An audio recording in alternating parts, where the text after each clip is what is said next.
Testing muna natin dito. Ano, mainit? Ayan, sir. Sir, may tanong ako, sir.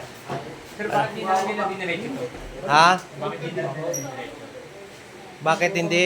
Di na lang nila diniretso dito, sir. Ito kasi dapat dito to. Ito, dapat nakaano yan dito nakalagay. Kaya bawal naman kasi maglagay dyan. Bawal naman kasi maglagay ng butas dyan sa ibabaw. Dapat nakababa. Kaya ito, nakaganyan. Dapat dito yan sa taas. Okay, sir. Diba? Ito, nasa baba. Oh, sir, Para baba hindi dapat. papasok yung tubig. Oh, mali lang yung nagkabit niyan. Sino nagkabit niya? Parang ikaw ano? Di, sir, oh. Ah, parang ikaw ah. Sino? Ayan, ayan. Mali na ngayong ano.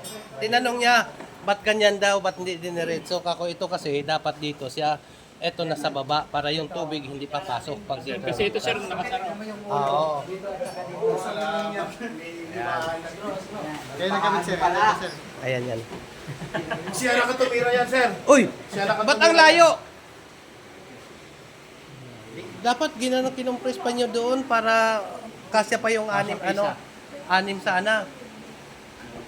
Diba? So, Ilan na yan? Anim na yan? 3.5 inch lang yung pagitan niyan eh. 3.5 inch. Sino yung nagbago nung ano, nung plano? Si Ren. Oy, di ako. Oh, 3.5 kapag ginawa pang pito yan, di ba sabi ko, anim lang. Oh, sige, i-adjust nyo yan dito. Adjust. I-adjust nyo yan. Tama niya, anim. 2, 4. 4, 6. Oh, tapos anim din. Ito, i-adjust nyo papunta doon. 3.5 na dito yung kanina sinabi ko. Ito kasi, oh. Ito yun, ito. Oh. Sinong gumawa niyan? Ito yung ba gumawa niyan? Ayan, ayan, oh, ayan si Foreman.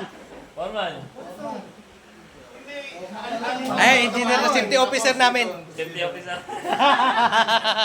Yung ano dito, bakante 3.5 na.